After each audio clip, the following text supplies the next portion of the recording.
Oh, buongiorno, buongiorno. Come va? I tried to change the background so you don't have to look at that blue sofa. Hopefully, this is better. I don't know. Oh, let's talk about this transfer window of AC Milan. When I was evaluating it, I felt conflicted because I didn't know if I wanted to judge it, including the coach's choice or separately. Usually the coach influences the market a lot. So in the end, I will not include Fonseca in the evaluation. But I want to say some things about the coach's choice. For me, the coaching choice was disappointing.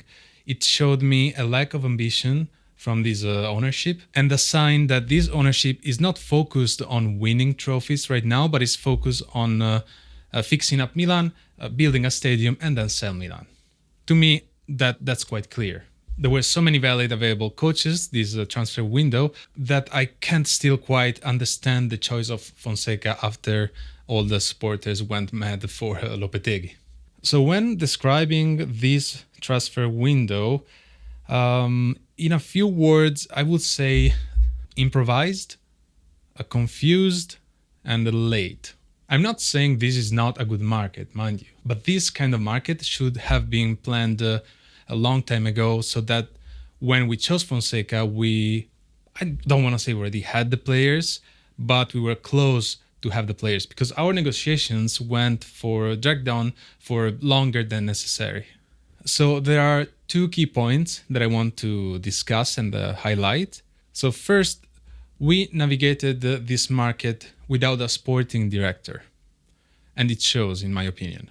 And secondly, I want to talk about the kind of players that AC Milan look for, the kind of players they pursue. So a funny note about the sporting director, when you Google sporting director AC Milan and it comes up the webpage of AC Milan, you will see the website invites you to discover more like our management, our sports director, and that kind of stuff. And then when you go in, there is no sports director listed. So I find that funny. As I said, in my opinion, this market was done late. Negotiations dragged on longer than necessary. And to me, doing a market without a proper sporting director is like if a company chose to fire all the marketing people just to give the marketing job to an intern that could Google it or learn it from books, He can do it, but can he do it properly? And the absence of a sporting director, to me, is particularly noticeable in the selling market. We could not sell one player. We struggled very much into that department, and practically almost everybody was loaned or given up for free. Asopobega, Kalulu, Adli, all these players were loaned, and we don't know how they're going to perform, but since there's an option to buy, so these players could come back to us the next season, and if they perform poorly, we will struggle again to sell them and their value will be lower. So there are a lot of matches in this season, but this management thought that they could do the whole season with Morata and Jovic only as a striker. True, we got Abraham in the end, even if I don't know if that was planned. I think they wanted to buy Abraham, but the price was too high. Saelemaekers overperformed in the preseason, and they found this exchange thing. And now I don't know what is happening. I don't know if it's true or not, but there are rumors of AC Milan trying to getting rid of Jovic now. And then we will go back to the problem of having two strikers for the whole season, and strikers get injured. Abraham is prone to that. Morata hopefully is going to recover soon and help us, but we will see. Another issue that we have is the lack of Italian players in AC Milan, and this is complicating the Champions League listing. But this is more of a result of a previous management decisions than just this transfer window. Now, about the players that AC Milan is targeting. I think we quite understood their criteria. Less than 20 millions, low wages, and if possible, no competitions from other club. This is the kind of players that AC Milan is looking for. When was the last time that you got excited by a player that AC Milan signed? When was the last time that you said, "Oh wow, this is a great player. this is an established player and we know he's going to be good. Milan tends to pick up players that didn't perform well in their own team and hope that they will overperform with AC Milan so they can be sellable in the future. Many of these transfers feels like gamble. I'm all for discovering talents. That's an awesome thing. But sometimes I feel like I want some certainty. Like, okay, let's say, I'm not saying the players we chose are bad. So Pavlovic, honestly, we didn't know how Pavlovic was going to be. Turned out to be pretty good so far. We saw some lacking during the second half against Lazio, but when the whole team performs bad, one player hardly can change things. But so far, I like Pavlovic. He's showing a good attitude, even though it seems like he could get a lot of yellow cards. Fofana, he's good, but we don't know how he's going to perform. And the same was with Reinders the past year. So I'm not saying that we are making bad choices, but I'm just saying that this is the kind of player that AC Milan shoots for. Like, the only reason we got Morata is because it was a true occasion, a true sale. 13 millions for Morata, it is a good price, and Morata is a good player. He's not a champion, in my opinion. It's not the striker I wish AC Milan had, but he's a great striker to have on the team, even though he's quite old by football standards, right? But even Giroud was old and he did perform well with us. Then we got Emerson Royal. Emerson Royal, to me, is a little bit of a mystery because when you see the YouTube videos about Emerson Royal, he doesn't shine even there. And if a player doesn't look great in YouTube's videos of their best takes, you know. And in the first game that he played, both of those goals were mainly his fault. I hope this is just because of his physical condition. Let's try to be optimistic, I guess.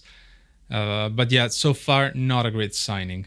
And for Abraham, I'm not a big fan of Abraham. Even if with Lazio, he didn't do bad.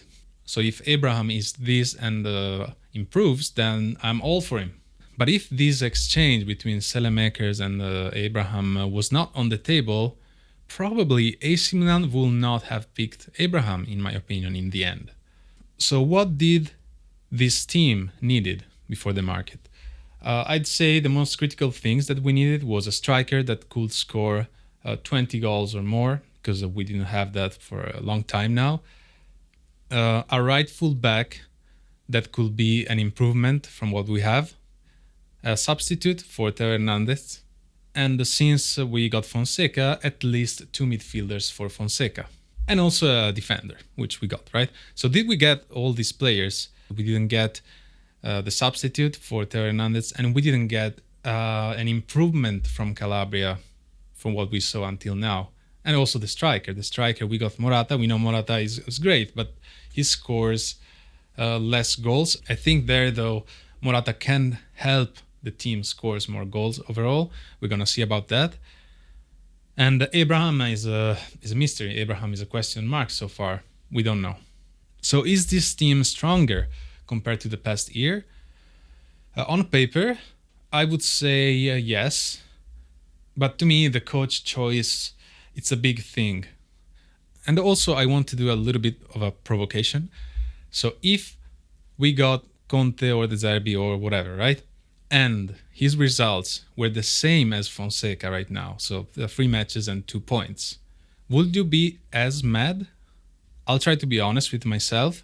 I probably will not be as mad because the management showed me that they were ambitious, that they got like a coach because they wanted to win or be competitive. In that case, you get Conte, you lose all the 3 matches, you say, okay, I'll be patient because they got me the coach that I wanted. I'll try to be patient with him.